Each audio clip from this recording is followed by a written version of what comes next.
यहाँ पे आए, हमने आपको बुलाया और आप शॉर्ट नोटिस में यहाँ पे आए। आज की जो ये प्रेस कॉन्फ्रेंस है, क्योंकि आप सभी को मालूम होगा, यहाँ के पूरी एडमिनिस्ट्रेशन को पता है कि जो हमारी टर्न थी 5 साल की वो कल ख़त्म हो रही है। हमने मुनासिब समझा कि आप लोगों का शुक्रिया अदा करें, क्योंकि आपने हर वक्त आपकी वसादत से लोगों तक हमारी बात पहुँची।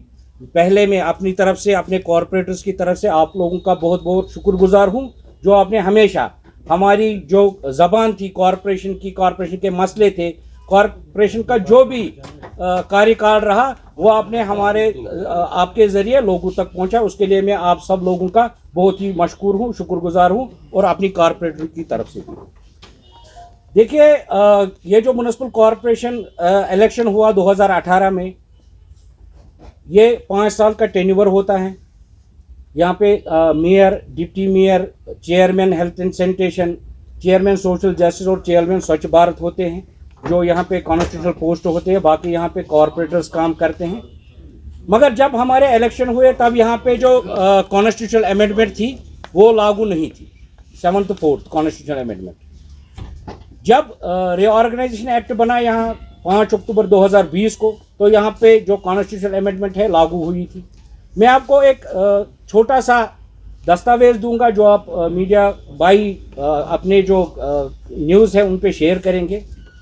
कॉन्स्टिट्यूशनल अमेंडमेंट जब हुई, 7th 4th कॉन्स्टिट्यूशनल अमेंडमेंट, ये 1991 में इसका जो प्रपोजल था राज्यसभा के पास गया और लोकसभा के पास उन्होंने सबमिट किया। ये जो प्रपोजल था कि हम कॉन्स्टिट्यूशनल अमेंडमेंट करेंगे, क्योंकि जो ग्राउंड पे सियासत है, 3 टायर सिस्टम जिसको बोलते हैं, जिसका आज बड़ा बोलबाला है पूरे मुल्क में, 1991 में ये इंट्रोड्यूस हुई बिल पार्लियामेंट में। फिर 22 दिसंबर 1992 में ये पास हो गई दोनों हाउसेज में। 22 दिसंबर को लोकसभा ने पास किया, 23 दिसंबर 1992 को ये राज्यसभा में पास हुई। फिर ये प्रेसिडेंट के पास गई, उसने अप्रूवल दे दी। 23 अप्रैल 1993 में ये पास हो गई, ये गैजेट में शाया हुई। तो उसका जो खाका बना, इसमें पार्लियामेंट की जो स्टैंडिंग कमेटियाँ होती है, एकजुट होकर उन्होंने इस पर फैसला लिया कि ये एक अच्छी बिल है, इसका फ़ायदा जो है ग्राउंड पे आम लोगों को मिलेगा। ये इम्प्लीमेंट पूरे हिंदुस्तान में जुलाई 1993 में लागू होगी, 7th 4th कॉन्स्टिट्यूशनल अमेंडमेंट। क्योंकि यहाँ पे हालात ख़राब थे, उस वजह से यहाँ की गवर्नमेंट ने इसे अडॉप्ट नहीं किया था। मगर जब परसों रीऑर्गेनाइजेशन एक्ट बना 5 अक्टूबर 2020 को, तो इन्होंने क्या किया, इन्होंने यहाँ पे जो कॉन्स्टिट्यूशन अमेंडमेंट है लागू की। तो उस वजह से उसमें ये तहरीरी लिखा है कि कॉरपोरेशंस को बाइख्तियार बनाने के लिए उसमें बहुत सारे प्रोविजंस दिए गए हैं।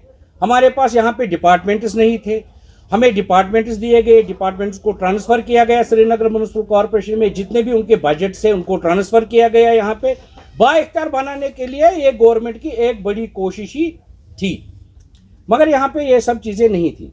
जब ये कॉन्स्टिट्यूशन अमेंडमेंट यहाँ पे लागू हो गई, तो इस कॉन्स्टिट्यूशन अमेंडमेंट में बाज़ाब्ता ये चीज़ें लिखी है कि इस कॉरपोरेशन का टेन्योवर कितने साल का होना चाहिए और मैंडेट इस कॉरपोरेशन को कितना है, और यहाँ पे जो पावर्स डेलीगेट किए हैं गवर्नमेंट ने। मैं आपको बता दूं कि आपकी वसादत से लोग यहाँ पे सुन रहे हैं कि बहुत सारी तंजीमें ऐसी है जो यहाँ पे ये सब कह रहे हैं कि जब तक ना इलेक्शन कमिश्नर ऑफ इंडिया यहाँ पे इलेक्शन के फैसले लेंगे या डेट मुकर्रर करेंगे, तब तक कश्मीर में इलेक्शन नहीं होंगे।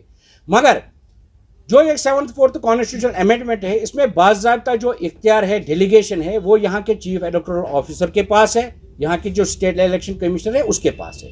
ये डिसीजन लेना, चाहे पंचायत के इलेक्शन हो, चाहे यूएलबीज के इलेक्शन हो या कॉरपोरेशन के इलेक्शन हो, ये mandate chief election commissioner of India का नहीं है। ये बाज़ाब्ता हमारे जो दोनों हाउसेज है, upper houses, lower house, Rajya Sabha, Lok Sabha, उन्होंने ये पास करके इसको मैंडेटरी बनाया है कि जो इलेक्शन होंगे, इस सतह के इलेक्शन, वो यहाँ के चीफ इलेक्टोरल ऑफिसर करेंगे और स्टेट इलेक्शन कमीशन इसका फैसला लेगी।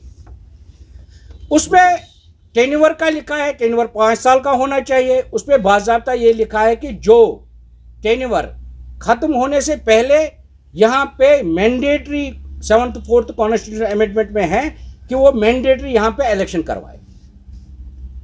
हमें भरोसा था, हम एक्सपेक्ट कर रहे थे कि गवर्नमेंट से कि गवर्नमेंट यहाँ पे टाइमली इलेक्शन होंगे, यूएलबीज के, पंचायत के जो भी इलेक्शन होंगे वो होंगे, टाइमली होंगे। मगर जिसका लाभ पूरा हिंदुस्तान उठाता है, बगैर कश्मीर के मुझे नहीं लगता है किसी जगह वायलेशन होगी कॉन्स्टिट्यूशन अमेंडमेंट की। आज हम देख रहे हैं कि हमारा टेन्योर कल से ख़त्म हो रहा है। गवर्नमेंट को मैंडेटरी कॉन्स्टिट्यूशन अमेंडमेंट में बताया गया है कि वो टर्म ख़त्म होने से पहले ही इलेक्शन का इनेकाद करे हर जगह, और उसमें यह भी एक प्रोविज़न दिया गया है कि अगर किसी जगह किसी म्युनिसिपल कॉरपोरेशन को डिसबैंड कर दिया गया तो उस समय गवर्नमेंट के पास 6 महीने होते हैं कि 6 महीने के अंदर अंदर वहाँ पे इलेक्शंस हो। हमें नहीं लगता है कि जो अभी सरकार में है वो नहीं चाहते कि यहाँ पे जो 3 टायर सिस्टम वो चिल्ला के बोलते थे, हर जगह बोलते थे, हर एक उनका मंशूर भी यही था कि जो 3 टायर हमने सिस्टम कश्मीर में रखा है, जो 3 टायर सिस्टम को चलाते हैं यहाँ पे, उन्होंने ये भी ख़त्म किया। लोग इससे ज़्यादा परेशान होंगे, लोग इससे नाला हैं, पॉलिटिकल क्लास यहाँ पे इससे नाला है। वो चाहते थे कि यहाँ पे इलेक्शंस हो। आपको पता है यहाँ पे स्टेट असेंबली नहीं बनी है अभी, जब से रीऑर्गेनाइजेशन एक्ट बना, जब से 370 टूटा। यहाँ के कब के इलेक्शन हुए? 2014 के इलेक्शन हुए हैं, अभी 9 साल हो गए इलेक्शन नहीं हुए। लोग इस चीज़ से परेशान होंगे। अगर भारत सरकार ने यहाँ पे कॉन्स्टिट्यूशन अमेंडमेंट को लागू किया, उनको चाहिए था कि इसकी पासदारी करे, न कि इसकी वायलेशन हो। हमने देखा इसकी वायलेशन हुई। हम आपके माध्यम से पूरे भारत के देशवासियों से और पूरी जो सियासतदान है, जो लोग मुल्क चला रहे हैं, उनसे अपील करते हैं आपकी वसादत से कि कॉन्स्टिट्यूशन को इस तरह से पामाल नहीं किया जाए। अगर आपने मैंडेटरी रखा है कि एक टर्न होने से, ख़त्म होने से पहले इलेक्शन करवाए, आपने क्यों नहीं किए? अगर आज यहाँ की स्टेट गवर्नमेंट जो यूटी गवर्नमेंट है, अगर वो कह रही है कि जी हमें ओबीसी अभी कंफर्म नहीं हुए कौन सी सीट है, 5 अक्टूबर 2020 से ये क्या कर रहे थे? इन्होंने कौन सी प्रिपरेशन की है? आप उन अफसरों के खिलाफ एक्शन लीजिए जिनको ये मैंडेटरी था, जिनके पास ये मैंडेट था। हमें उनको मैंडेट समझाने की ज़रूरत नहीं थी। उनके पास एक्ट था, उनके पास कॉन्स्टिट्यूशन अमेंडमेंट थी, उन्होंने रीऑर्गेनाइजेशन एक्ट को यहाँ पे इम्प्लीमेंट किया। क्या उनको ये सब चीज़ें पता नहीं थी कि टर्म ख़त्म होने से पहले यहाँ पे यूएलबीज इलेक्शन करवाने हैं? बाकी हम जो श्रीनगर की एडमिनिस्ट्रेशन है उनके शुक्रगुजार है कि उन्होंने भरपूर साथ दिया।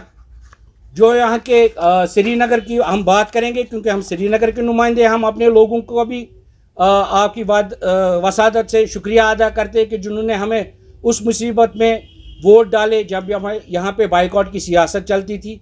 तो किसी को कम वोट आए, किसी को ज़्यादा आए, मगर हम अपने लोगों के शुक्रगुजार हैं। उन्होंने हमें नुमाइंदा चुना और श्रीनगर म्युनिसिपल कॉरपोरेशन में भेजा। हम जो लोगों के तवक्कात थे हम वो सारे पूरे नहीं कर सके। अगर अल्लाह ने तौफीक दिया हम फिर से कॉरपोरेशन का हिस्सा बने तो इंशाल्लाह जो भी उनके ख्वाहिशें होंगी, इंशाल्लाह अल्लाह ताला से दुआ गो हैं कि हम उन ख्वाहिशों पे पूरा उतरे। हम यही ख्वाहिश करते हैं। उन लोगों का भी शुक्रिया जिन्होंने हमें वोट किए, और उन लोगों का भी शुक्रिया जो हमारे पास आए, हमें साथ दिया।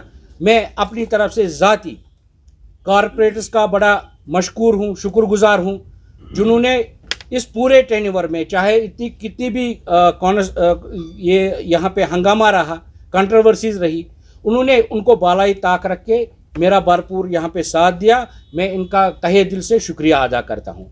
बाकी आपको पता है कि आज हमारी जो ये आखिरी मुलाकात है प्रेस से यहाँ पे श्रीनगर म्युनिसिपल कॉरपोरेशन में, मुझे नहीं कहना चाहिए था, मगर ये अफसोस की बात है कहीं कॉरपोरेटरों को पता है, वो वक्तन फ़वक्तन कमिश्नर के पास जाते थे, वो उनसे मिलते नहीं थे, उनके पास टाइम नहीं था।